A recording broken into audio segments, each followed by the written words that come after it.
بسم اللہ الرحمن الرحیم۔ شروع اللہ کے نام سے جو بڑا مہربان نہایت رحم والا ہے۔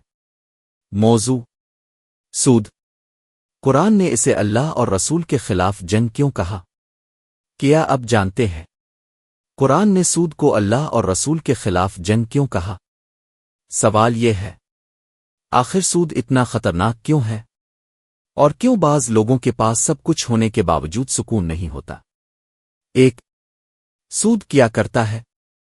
سود ایسا نظام ہے جہاں امیر مزید امیر ہوتا جاتا ہے، غریب مزید دب جاتا ہے، یعنی ایک انسان دوسرے کی مجبوری سے فائدہ اٹھاتا ہے۔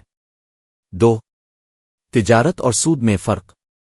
قرآن کہتا ہے اللہ نے تجارت کو حلال اور سود کو حرام کیا، کیونکہ تجارت میں محنت انصاف ہوتا ہے، لیکن سود میں بغیر محنت فائدہ، دوسرے پر بوجھ، لالچ ہوتا ہے۔ اسی لیے اسلام تجارت کو حلال کہتا ہے۔ تین، سود دل پر کیا اثر کرتا ہے؟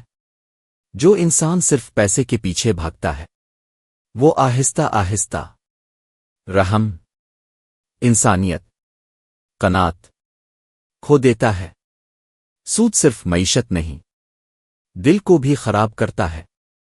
چار، برکت کیوں ختم ہوتی ہے؟ بعض لوگ بہت کماتے ہیں لیکن سکون نہیں، خوشی نہیں، برکت نہیں۔ قرآن کہتا ہے اللہ سود کو مٹا دیتا ہے۔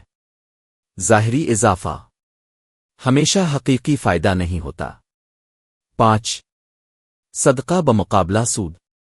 سود خود غرضی سکھاتا ہے، صدقہ انسانیت سکھاتا ہے۔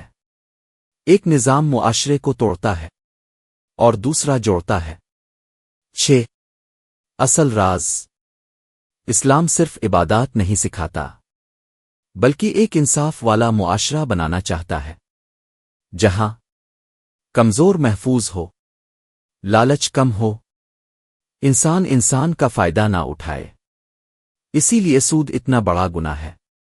اگر آپ چاہتے ہیں قرآن کے ایسے راز جو سوچ بدل دیں تو ویڈیو کو لائک کریں اور فالو کریں اگلے پارٹ کے لیے۔